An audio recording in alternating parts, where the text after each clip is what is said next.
เก็บแต้มเก็บคะแนนในเที่ยวนี้ได้หรือไม่แต่ในเที่ยวแรกของเทพคุณแม่จะเก็บเที่ยวแรกได้หรือไม่แต่เที่ยวนี้เวลาที่จะเก็บแต้มเก็บคะแนนได้ก็มีโอกาสก็ต้องจะเข้าไปในรอบต่อไปหลายที่ภายใน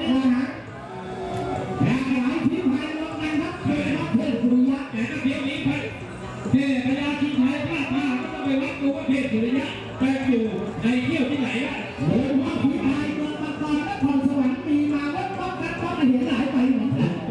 แล้วแถวองค์นครเขาต้องเทียนท่านแน่เดี๋ยวนี้ถ้าพญาชิงไทยแท้เนี่ยจะให้น้ำตาหล่นหลังไปภายแน่นอนนะเพราะว่าไม่มีโอกาสแล้วก่อนใช่เพราะว่ามัน2 ครั้งเนี่ยโอกาสที่มันยากแต่จะได้มันไม่ต้องดูที่หางตัวต้องหาง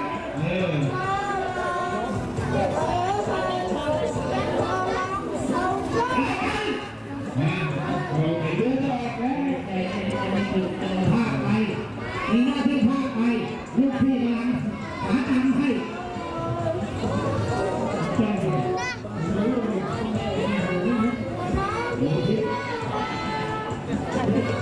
นี่หาว่าใคร2 คนแล้วเสร็จก็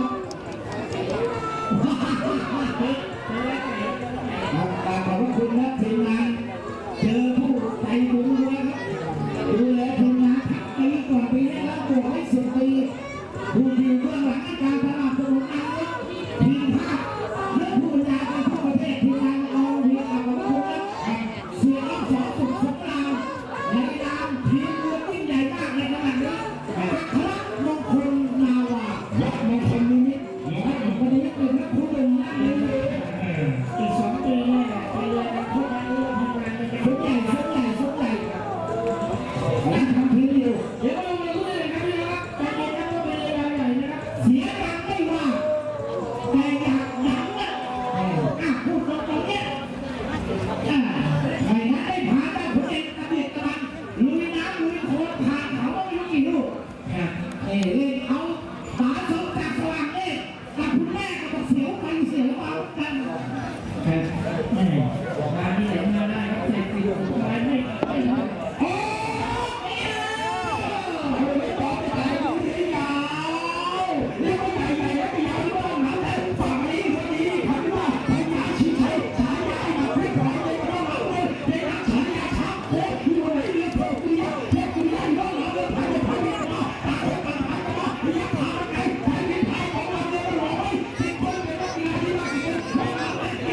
ด้วย